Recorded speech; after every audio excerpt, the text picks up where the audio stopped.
actually all that hard, which is nice. So first I need to tell you what a power function is. A power function is something that looks like this. It's a variable to some power. It could have coefficient or not.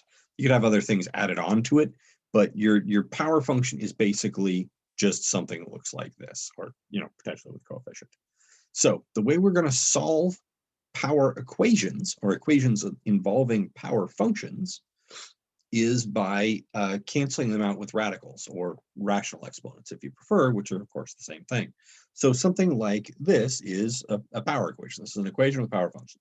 This is an easy one, of course, but let's do it anyway. So I've got x squared equals 4. So what I'm looking for are all the numbers that when I square them give me 4. So of course I want to take the square root. However, let's do that first, and then I will make a point after that. So we're going to take the square root.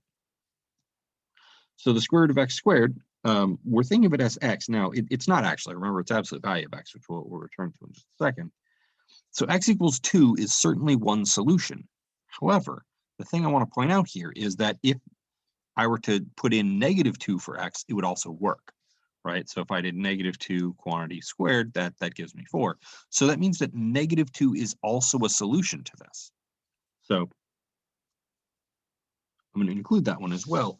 Now, the way you can tell that going in is if you take an even root. So if the index on the root you are taking is even, or alternatively, if the denominator of the fractional exponent that I'll talk about in a second that you're using, if that's even, which is the same as the index, then you need plus or minus, right? I could write this x equals 2 or x equals -2 as x equals plus or minus 2. And the reason you need that is that when you raise this to an even power, it gets rid of the negative. So that means that the positive number that you're resulting in could have come from either a positive or a negative. So you get two solutions, right? You get the positive solution that when you square it, it turns into a positive, and the negative solution that when you square it turns into a positive. So watch out for that. Again, even roots, kind of a hassle. You got to watch your plus or minuses. So that one's relatively easy to see, but you do have to remember the plus or minus. Your book, I believe, calls this the square root property, that if you take the square root of both sides, that you have to add a plus or minus, but I did want to explain why. So that does not happen with odd roots. So if I have x cubed equals 8, well, of course, I'm going to take the third root. Right, so x equals 2. Nothing to it. There's actually nothing more past that. I do want to make a point that I will make in just a second here, but that's it. There's no negative, because if I put in -2 in for x, it doesn't work, right? I would end up getting -8 if I cubed that. So x equals 2 is the only solution. And similarly, x cubed equals -8. That works just fine. I take the third root, and remember, I can take odd roots of negative numbers. Nothing weird happens here. That's it, right? Nice and simple. So again, odd roots are great. Even roots kind of stink. Here's another reason even roots kind of stink. They don't all have solutions, right? So if I have x squared equals -4, if I try and take the square root of that, x equals, right? There's nothing that I can square, no real number that I can square that will give me -4. Complex numbers work. If you happen to know that the answer is 2i, then good for you, but that's not part of this class. So yeah, I'm going to say no real solutions here.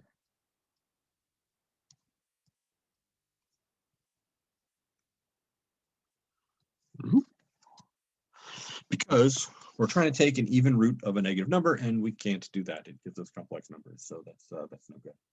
There is one thing I do want to point out, which is, well, we'll see it on this next screen. Oop, not this screen. One after that. This one's blank. Nope, that's I'm hitting the wrong button. That's why I'm keeping playing blank screens. All right. So what if the powers are fractions? That's what I want my blank screens for. So if the powers are fractions, things get not actually any harder, if I'm being honest. It's really not that bad at all. I want to make a point about what I was doing with the x cubed. So when we had x cubed equals 8, I said we take the third root, and that's certainly correct, right? That's the thing you do. But remember that we can think of the third root as the 1/3 power. So I could have thought of that like this.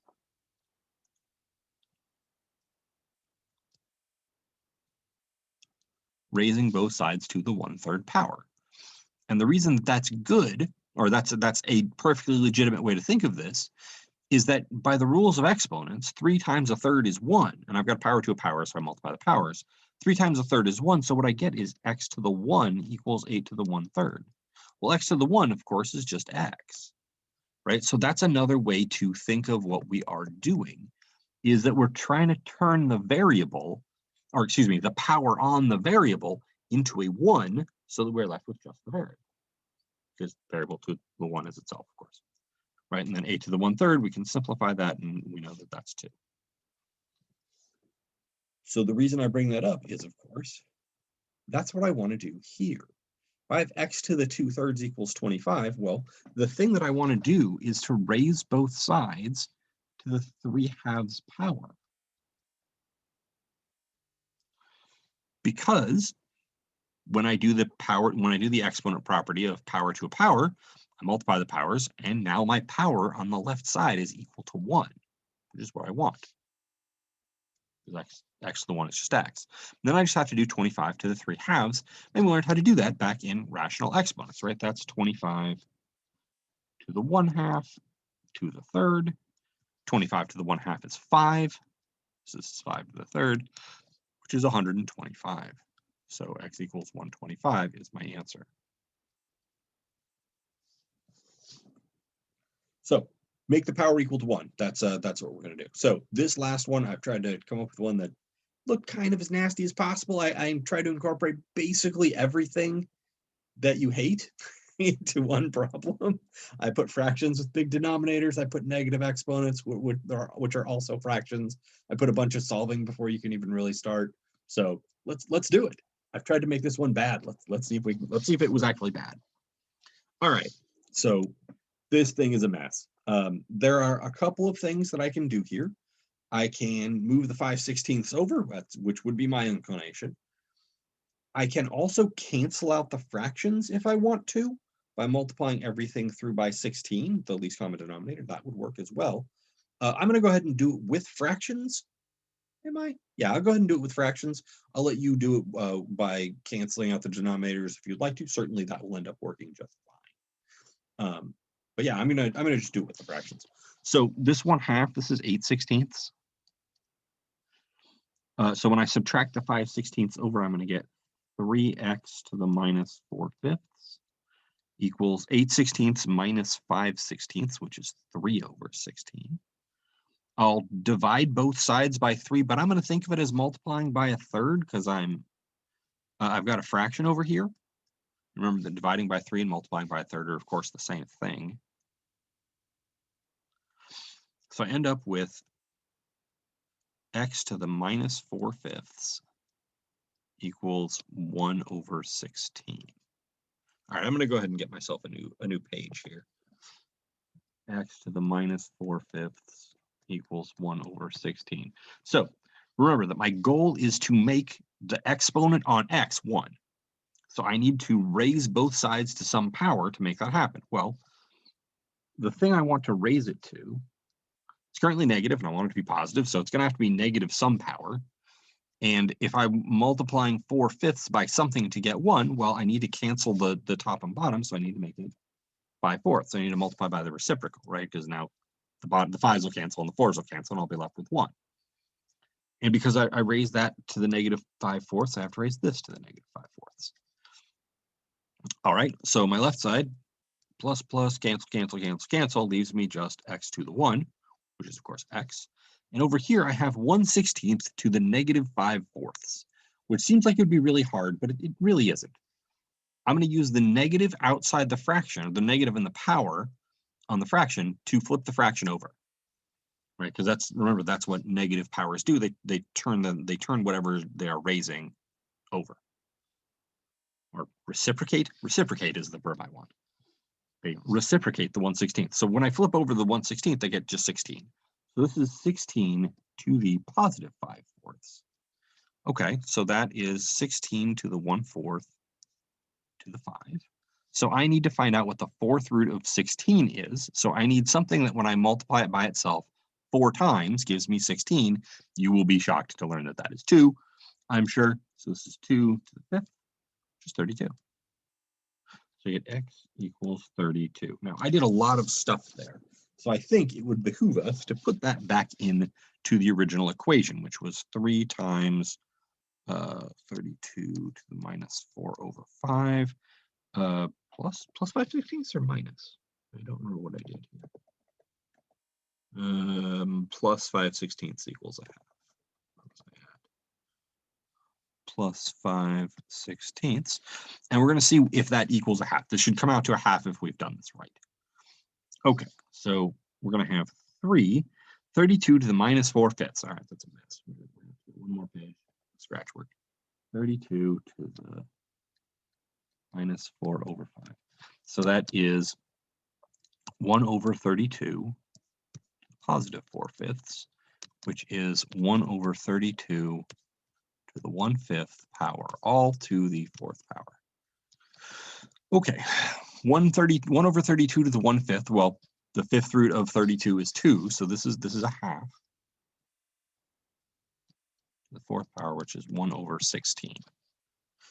Okay, is that what I want? That's the 16 is making me feel pretty good here. 3 times 1 over 16 plus 5 over 16 equals 3/16 plus 5/16, which is 8 over 16, which is indeed 1/2, which was what I was looking for. So x equals 32 is indeed my answer. I'm going to go ahead and put that back on the original page. Not that one. Oh, was it? Yeah. So x equals 32. All right. So I feel like that one was a bit of a mess. That's probably harder than I would give you on a test, for instance. But it is a thing you should be able to do. I don't remember if I have any on the homework that bad, but there you go.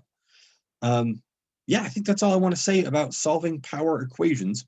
So the trick here is to use roots, if you would like, or rational exponents, if you prefer, to make the power on your variable 1. Sometimes you have to do a little bit of simplifying first, right? I don't want to just start going right from the beginning here. What I want to do is get it so that it's just the power function and then raise it to a power.